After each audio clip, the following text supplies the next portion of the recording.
A minor collision, just a car brushing past a bicycle, yet it sparked a tragedy that shook the city of Milwaukee. A black father riding home with his daughter. A white attorney just leaving dinner with his wife.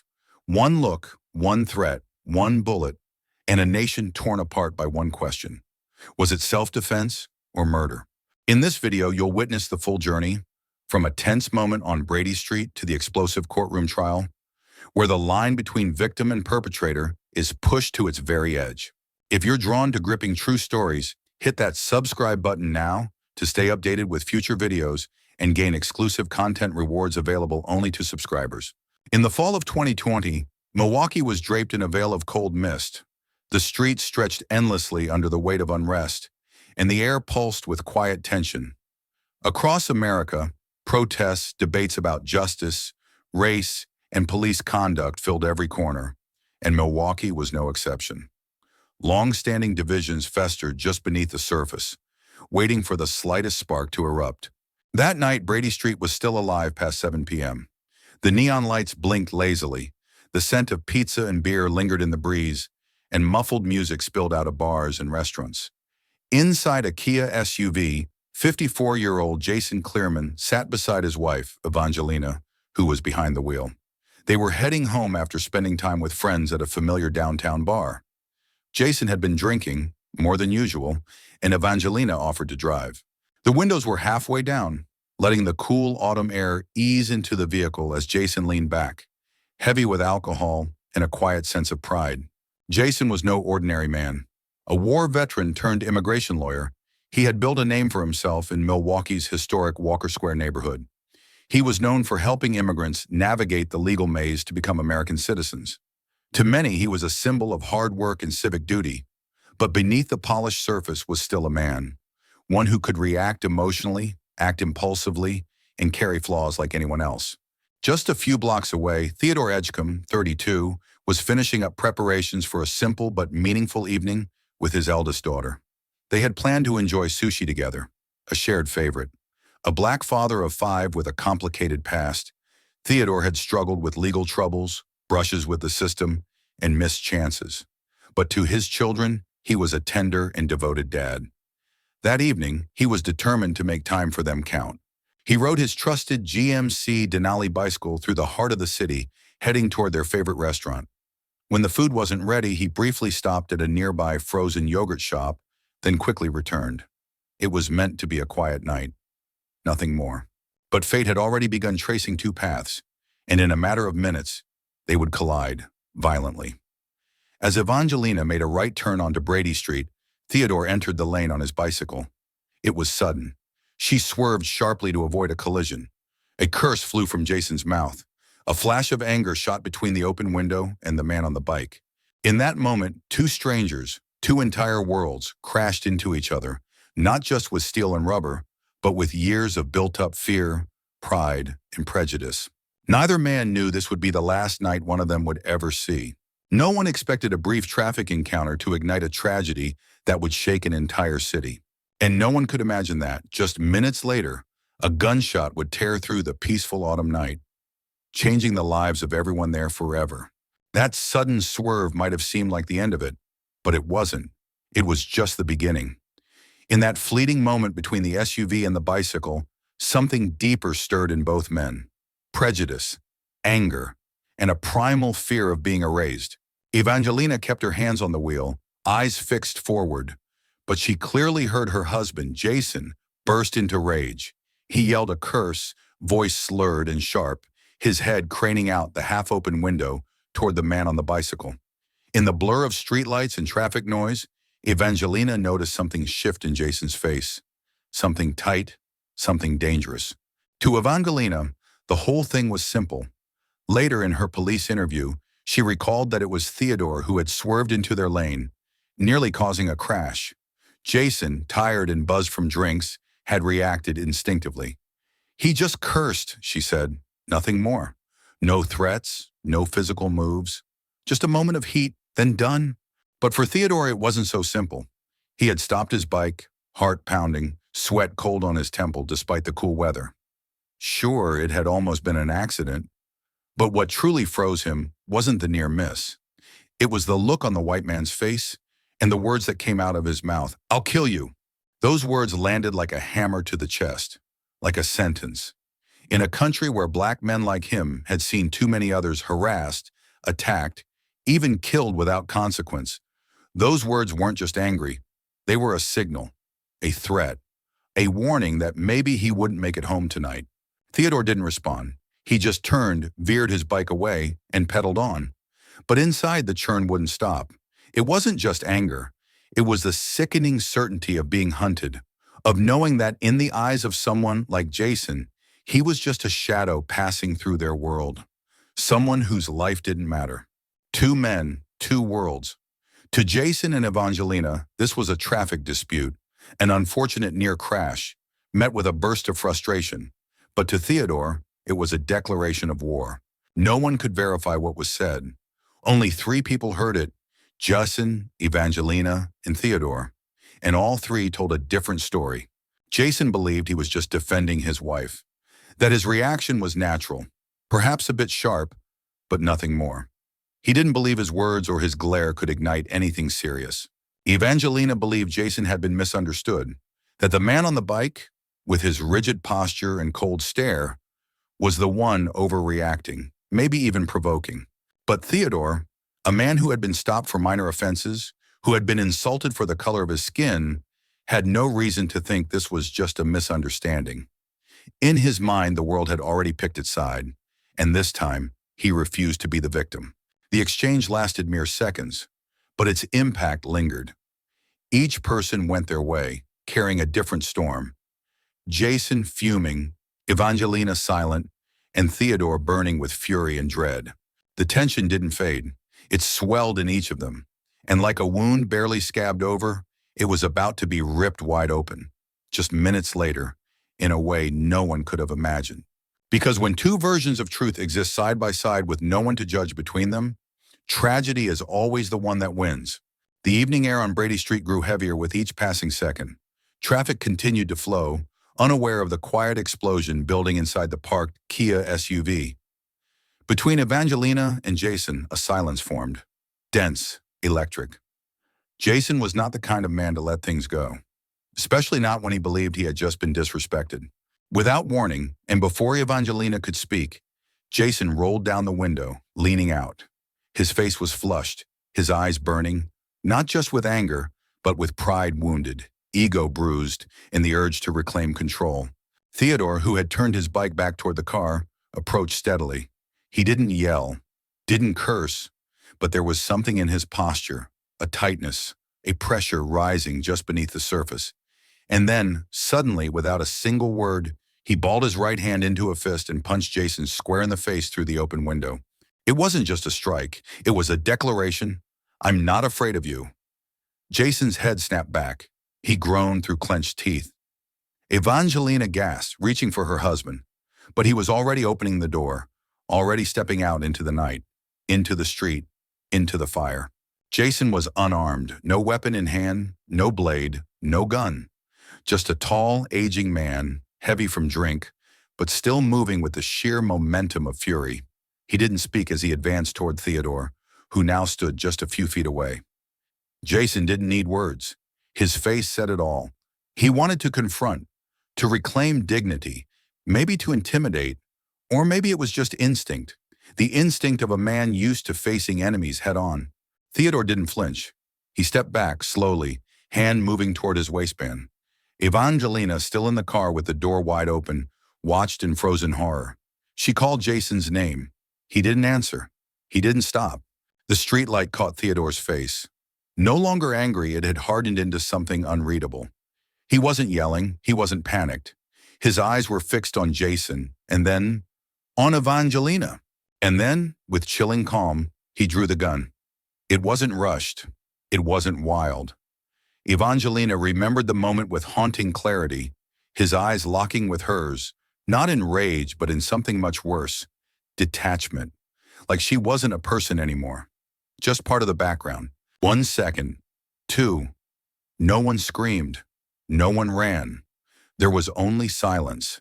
And then, the crack of the gunshot shattered the air, slicing through the cool autumn evening like a blade through cloth. Jason was hit. His body jerked as if pulled backward by invisible hands. His knees buckled, his weight collapsing beneath him. He fell to the pavement, head striking concrete, arms splayed like wings too late to fly. Blood pooled from his chest, thick and fast, spreading into a dark, glistening stain beneath the street lamp. Evangelina screamed. It wasn't just a scream. It was the sound of a wife, a witness, a soul tearing apart. She didn't make it to him in time. She couldn't. Theodore was already gone, vanishing into the shadows, taking the gun and the fury that had been simmering long before tonight. A brief encounter between two strangers had ended in death. But this death wasn't just the outcome of a punch, or a curse, or one man's loss of control. It was the crossing point of two tragedies, one man carrying the burden of being constantly threatened, and another man believing he was defending what was right. Milwaukee didn't yet know that from this moment forward, the city would spiral into debate, division, and protest. But in that instant, only one truth remained on the cold street. Jason Clearman was dead. The sound of gunfire had barely faded from Brady Street when a wave of frantic 911 calls began flooding the dispatch lines. Some said it was a fight. Others were certain someone had been shot. One witness at a nearby convenience store could only manage a single sentence. Someone just got killed in the street.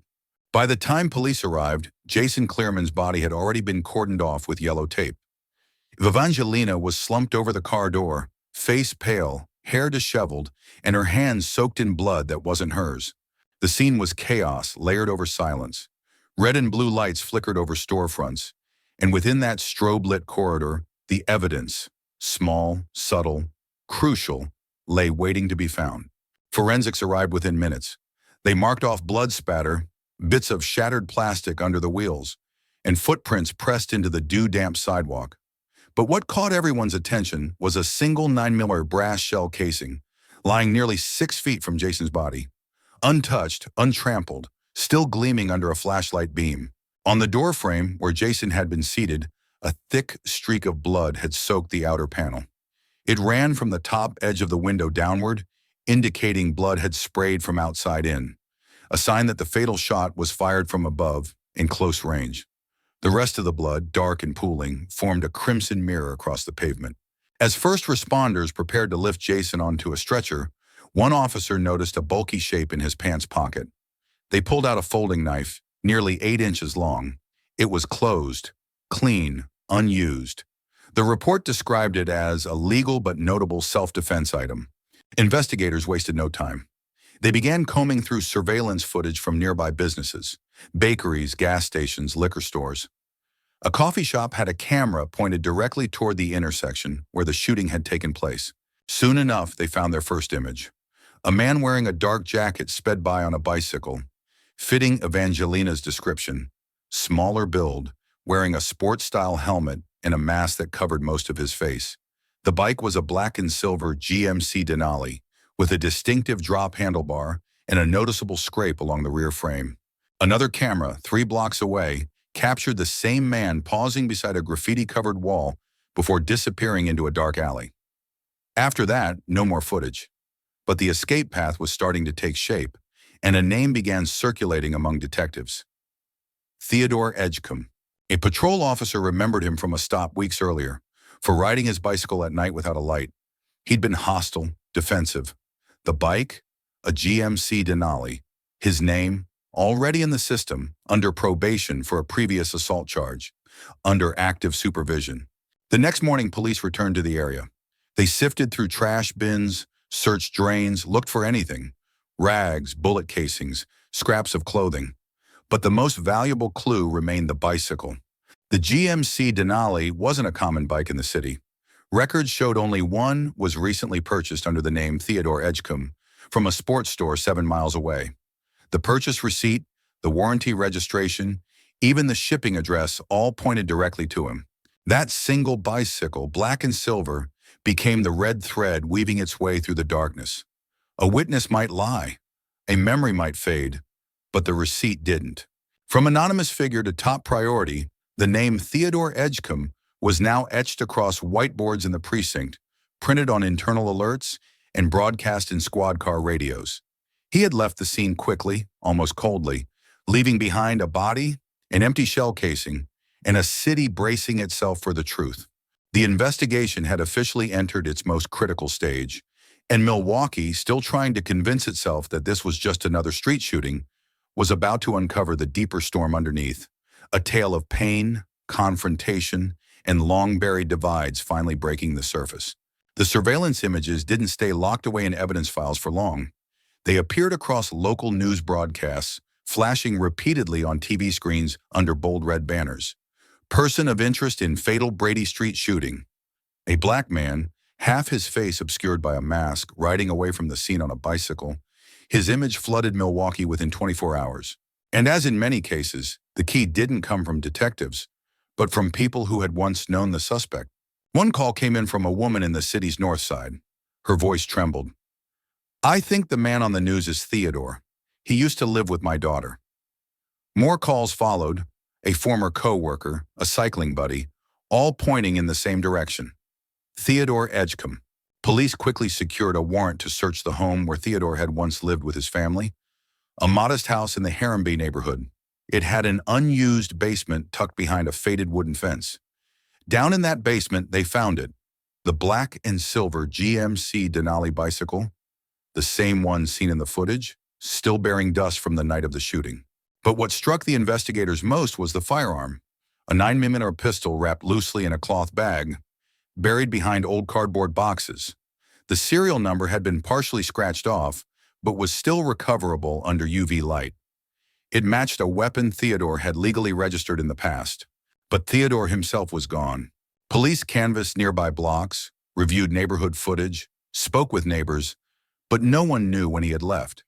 There were no phone signals, no credit card swipes, no appearances on any public cameras in the city. It was as if Theodore Edgecomb had vanished into thin air. The manhunt was on. Over the following weeks, his name was added to a federal wanted list.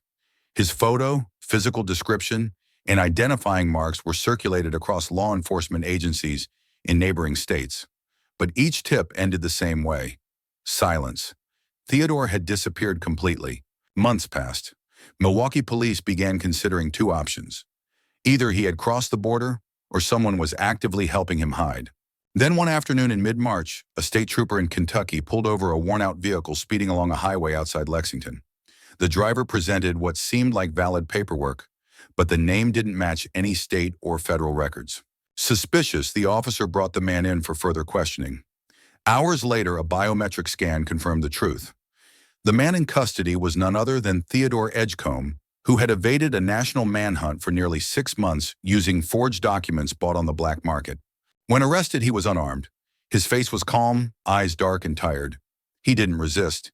He didn't say much. He simply bowed his head as the cuffs clicked around his wrists, as if he had known this moment would come and that he could run no farther. News of Theodore Edgecomb's capture spread like wildfire. Local stations, morning headlines, and Milwaukee's front pages all declared, "Suspect in Brady Street shooting, captured in Kentucky after nearly 6 months on the run." His face, once a blur in surveillance footage, was now a clearly defined image under the spotlight of justice. Within days of his arrest, Edgecomb was extradited to Wisconsin. The moment he stepped out of the transport van at the Milwaukee Detention Center, a swarm of cameras clicked around him. Wearing an orange jumpsuit and handcuffs, his eyes never left the ground. He didn't resist. He showed no rage, only silence, as if he had been preparing for this moment for a very long time. Soon after arriving back in the state where the shooting occurred, Edgecomb stood before the law. His preliminary hearing happened within 48 hours. The courtroom was full. Jason Clearman's family filled the benches in solemn unity. His wife, siblings, friends, all dressed in black, a quiet symbol of grief. The prosecutor wasted no time. With deliberate clarity, he read the charges aloud. The defendant, Theodore Edgecomb, is formally charged with first-degree intentional homicide with the use of a dangerous weapon. In addition, he fled the state while under court-ordered supervision stemming from a previous assault conviction. This constitutes a serious violation of supervised release in an attempt to evade prosecution. The maximum penalty: life imprisonment without the possibility of parole. It was clear. This trial would determine Edgecomb's fate in the most absolute terms. But unlike the day of his arrest, Edgecomb did not remain silent. This time, he walked into the courtroom with a full legal team and a bold declaration: not guilty. His defense? Self-defense. He claimed he wasn't a murderer, that he reacted under extreme fear, believing he was being hunted. His attorneys began crafting their narrative around a name that had recently shaken the nation: Ahmaud Arbery. They argued that, like Arbery, a black man who was chased and killed while jogging, Edgecomb also felt threatened, cornered, and in danger for his life. After being insulted, threatened, and seeing no safe escape, he acted out of survival instinct. The defense painted a picture of a man in panic, not rage, shaped by generations of racial trauma, systemic bias, and his own encounters with discrimination. They said Edgecomb had once been arrested for minor infractions, stopped simply because of the color of his skin, and that history framed his fear that night. But the prosecution held firm. They argued Jason Clearman was no hunter. He was a working man, a military veteran, married to a Latina woman, with no criminal record and no evidence of racial prejudice. There was no justification, they said, for drawing a weapon and firing into his chest. Tension soon extended beyond the courtroom. Civil rights groups rallied in support of Edgecomb, saying the case reflected how justice is often shaped by race, how violence is judged differently depending on who holds the gun and who bleeds. At the same time, the legal community and Jason's family demanded justice. History, they said, cannot be used as a license to pull the trigger. With public opinion divided, the trial would soon become more than just a legal battle. It would become a mirror reflecting deep, unresolved fractures within American society. The legal battle hadn't begun, but both sides were preparing as if for war. Long before the first official trial date, the air in Milwaukee was thick with tension, like a storm gathering at the edge of the sky. Local media, social justice groups, immigrant communities, and civil rights organizations all watched closely. But at the center stood two opposing camps, each holding its own truth, each preparing for a fight over what justice meant. The prosecution built a solid, deliberate case. They painted Jason Clearman as the exact opposite of what the defense claimed. Yes, he was a white man, but one who had served in the military, become an immigration attorney, and helped hundreds of minorities gain citizenship. Most importantly, he was married to a Latina woman. Jason could not be a racist, the prosecutor asserted. He was a symbol of inclusion. The defense struck back without hesitation. They didn't attack Jason's reputation. They attacked the circumstances of the night he died. The autopsy revealed his blood alcohol content was 0.12, well over the legal limit for driving. They argued that this made him aggressive, impaired, and likely to behave erratically. Theodore had repeatedly claimed Jason cursed at him and said, "I'll kill you." Edgecomb's attorneys also questioned Evangelina, the only close eyewitness. Why, they asked, didn't she run to her husband's aid when he collapsed? To them, her hesitation suggested Jason may not have been the passive victim the prosecution claimed. Maybe he was the one who initiated the confrontation. Both sides prepared long witness lists. Some would testify to Jason's kindness and service in the immigrant community. Others would speak to Theodore's past run-ins with law enforcement and the lingering sense of injustice he carried. Two narratives, two men, two Americas.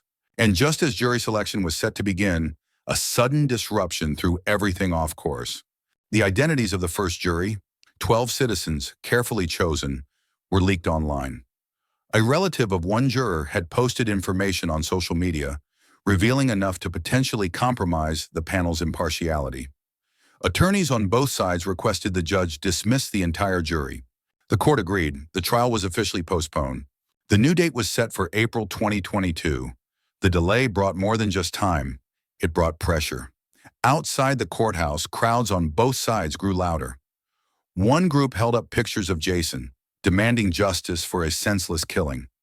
The other waved signs that read, "Justice for Theodore," arguing that justice shouldn't be a privilege reserved for one skin color. This was no longer just a murder trial. It had become a national conversation about race, fear, and the meaning of self-defense in modern America. On the third day of trial, the courtroom reached one of its most emotionally charged moments: witness testimony. Evangelina Clearman was the first to take the stand. She wore black, her face gaunt, eyes red as if sleep had abandoned her for weeks. As she walked to the witness box, a heavy stillness settled over the courtroom. Every eye followed her, waiting, not just for facts, but for clarity, for a story that might make sense of the senseless. Her voice trembled as she began. She recalled the night of the shooting. She and Jason had left a bar. She was driving, and Jason was in the passenger seat. When a bicycle suddenly appeared on their right, she swerved slightly. Jason cursed, briefly, instinctively. Moments later, the cyclist returned. He approached the window and punched Jason in the face. Jason opened the car door and stepped out, intent on confronting the man.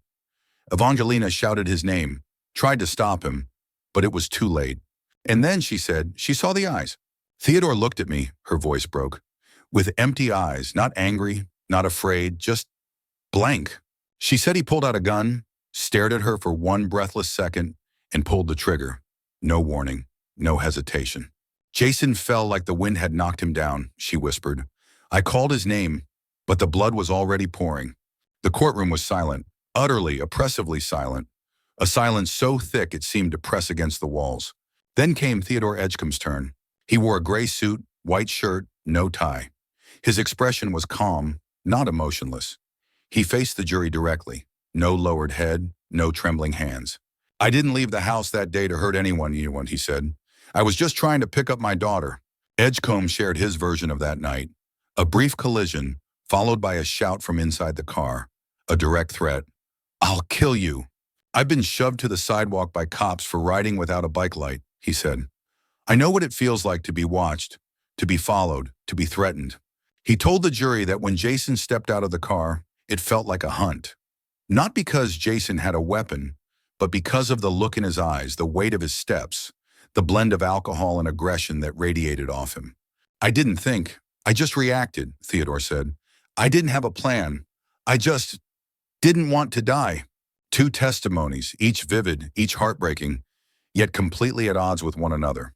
One, a grieving wife describing a hollow stare and a sudden cold shot. The other, a black man haunted by past trauma, believing he had to act or be erased.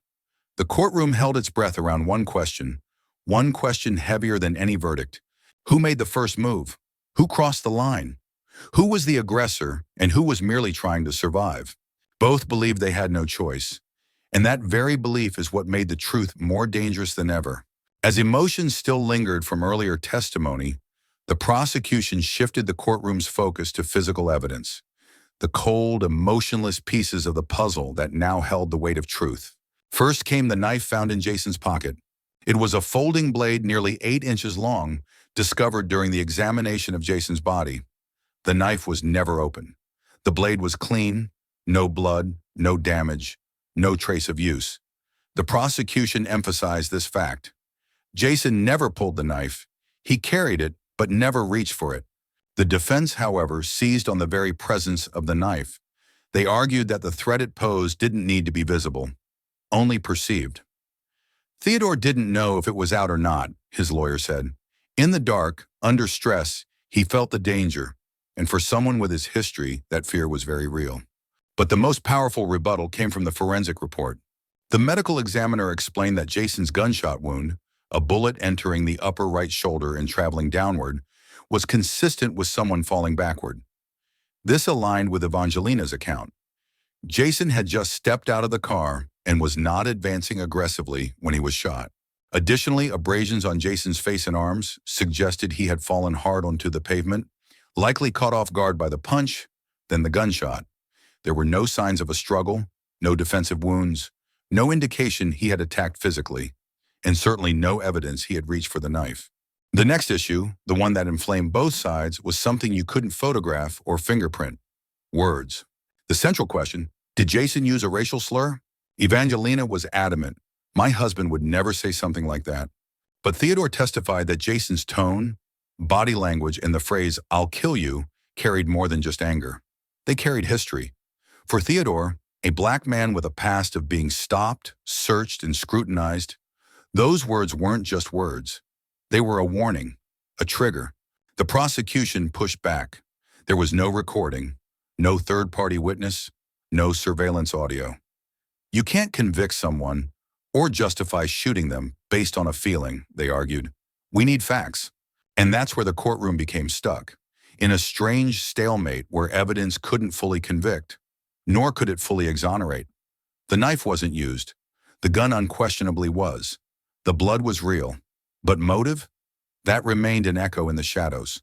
In the end, it was that void, the absence of certainty, that made both arguments more passionate than ever. One man was dead. Another stood on trial. One moment was unrecorded, unwitnessed, existing only in memory. But the consequences were undeniable, and justice demanded answers the evidence alone might never provide. The final day of the trial, the courtroom held its collective breath. The 12 members of the jury were asked to retreat to the deliberation room and review a single video clip, surveillance footage from a nearby convenience store, capturing the crucial moment when Jason opened the car door and Theodore rode past, just seconds before the shot was fired. The video had no audio. It wasn't crystal clear, but frame by frame, it pierced through the uncertainty like a blade. Jason stepped out of the vehicle, leaning slightly. Evangelina turned her head toward him. Theodore, still wearing a helmet and face mask, pedaled by without glancing sideways. Seconds later, Jason was on the ground. The jury watched the footage again and again. They paused, zoomed, scrutinized each movement. There were no confessions, no sound recordings, only images and two stories, clashing, contradicting, yet each claiming its own truth. Outside the courthouse, public opinion had already fractured into two sides. One group sympathized with Edgecomb, arguing that he was a product of systemic injustice, shaped by fear that most white Americans would never fully understand. They held signs reading "Justice for Survivors," insisting that survival should not be criminalized. The other group, Jason's family and supporters, demanded accountability. To them, he was a husband, a father, a model citizen killed in cold blood. They couldn't accept that feeling threatened was enough to justify pulling a trigger and taking a life. Inside, the tension was electric, every stare sharp, every breath measured. The closing arguments were no longer legal strategies. They were final pleas to the jury's conscience. The defense attorney rose one last time. No slideshow, no paperwork, just his hands on the wooden podium and a voice steady with conviction. Ladies and gentlemen of the jury, my client is not perfect. He's no angel. But please don't mistake fear for guilt. Don't confuse survival with murder. He didn't just fall that night, not from a punch or a bullet, but from a lifetime of being seen as a threat. He wasn't out for revenge. He didn't ambush anyone. He reacted, because in that moment, no one gave him another choice. He is not a cold-blooded killer. He is a survivor. The prosecutor stood in rebuttal. His words were brief but ice cold. If everyone could shoot when they feel afraid, why would we need laws at all? Silence returned, heavier now, heavier than at any point in the trial. The jury retreated behind closed doors. No one knew how long they would deliberate. But outside, in the city, across the country, everyone waited for the answer. A razor-thin line, blurred and shifting, between perpetrator and victim, between instinct and intent, between a bullet and a lifetime, was about to be judged, not by new facts, but by belief. The deliberation room doors opened at exactly 9 a.m. on the 11th day of the trial. 12 jurors filed back into the courtroom, their expressions heavy, like each carried a stone on their shoulders. No one spoke. No one dared look across the aisle, where Jason Clearman's family sat on the right and Theodore Edgecomb and his attorneys on the left. The jury foreperson stood, handed a folded piece of paper to the court clerk. Judge Borowski glanced at it, nodded slightly. The courtroom froze. No whispers, no movement. We, the jury, having reviewed all evidence, testimony, and legal arguments, find the defendant, Theodore Edgecomb, guilty of first-degree intentional homicide. There were no gasps, no applause, just a quiet sob from Evangelina Clearman, her hand clenching a tissue worn thin by days of grief. Theodore bowed his head. His face showed no shock, no anger, only a weariness that seemed older than the shooting itself. His lawyer placed a hand gently on his shoulder, as if not wanting to disturb the silence. The judge motioned for final remarks before sentencing. Edgecomb stood, turning to Jason's family, an elderly mother, a younger brother, and the wife who had testified against him. I can't change what happened, he said, voice hoarse. I'm not asking for forgiveness. I only want you to understand, I wasn't a predator. I was a man living in fear. And that day, fear won. He turned back to the judge. Whatever sentence you impose, I accept it. I know I can't undo time, but please don't let this story end without asking why it ever began." The room remained still. Judge Borowski, a man who had presided over countless high-profile cases, did not rush his words. He looked directly at Theodore, then addressed the room. "Mr. Edgecomb, you're not the first person to say you felt afraid, but you were the one who brought a gun and pulled the trigger. You chose to end a confrontation with deadly violence, without giving the other man any chance to retreat, to defend himself." He paused, scanning the gallery. "Jason Clearman's death is a tragedy, but what pains me more is how that tragedy became twisted into a symbol of racial division. We cannot allow fear, any fear, to be weaponized into justification for killing. No race holds the privilege of pulling the trigger without consequence." He turned back to the defendant. "This court sentences Theodore Edgecomb to life imprisonment without the possibility of parole." The gavel struck, sharp, final. It marked the end of a trial that was never just about two men, but about a society pulled apart by prejudice, violence, fear, and truth.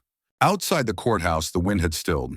And down on Brady Street, where it all began, a small bouquet had been taped beneath the street sign with a handwritten note that read, "Justice isn't revenge, but it is a reminder. Human life cannot be taken, just because we feel unsafe." The trial had ended. The verdict had been delivered, but its echoes didn't fade with the sound of the gavel. They lingered in conversations, in divided opinions, and in questions no one was quite ready to answer. Theodore Edgecomb, the man who once pedaled down Brady Street just to pick up sushi with his daughter, was now a convicted felon, sentenced to life in prison. His freedom was gone, the laughter of his child distant. All that remained was a memory, a moment in time that, if paused, if reconsidered, might have changed everything. He was undeniably shaped by many forces: prejudice, trauma, fear. He was not a monster. He didn't hunt. But he also couldn't escape responsibility because he pulled the trigger. And the law doesn't judge emotions. It protects lives. Jason Clearman never had a chance to speak again. No more defense, no second thoughts, no clarifying statements. He was a husband, a father, a veteran. Now only a face in photographs, a name carved in stone, a voice remembered in a grieving wife's trembling testimony. For Evangelina, the loss wasn't just a headline. It was the silence in the kitchen each morning, the empty side of the couch, the 2 a.m. wake-up forgetting, just for a second, that her husband was no longer there. And for society, this wasn't just another case file closed. It was a mirror, a reflection of how dangerously thin the line is between self-defense and intentional violence. It was a reminder that a single insult, a glance, a split-second decision made in fear or fury can turn an ordinary man into a killer and a father into a victim. Without the gun, that night might have ended with an argument, an apology, maybe even just a glare in silence. But with a weapon and emotions spiraling out of control, the law must intervene. The law doesn't deny fear, but it cannot allow fear to become a license to kill. We can't ignore the truth. Prejudice still exists, sometimes in subtle tones, sometimes in obvious eyes. And people like Theodore, those shaped by past injustices, often carry that weight every day. But a society cannot survive if past pain is used to justify present violence. In the end, no one won. One man is in prison, one is in the ground. Two families are forever torn apart. And still one question lingers, not for the judge, not for the jury, but for all of us. If you were Theodore Edgecomb, what would you have done? If you felt threatened, if fear clouded your thoughts, if you held a gun in your pocket and your heart pounded like a war drum, would you walk away? Would you fight back? Would you pull the trigger? Prejudice may push us to the edge, but our choices decide whether we fall or whether we hold on.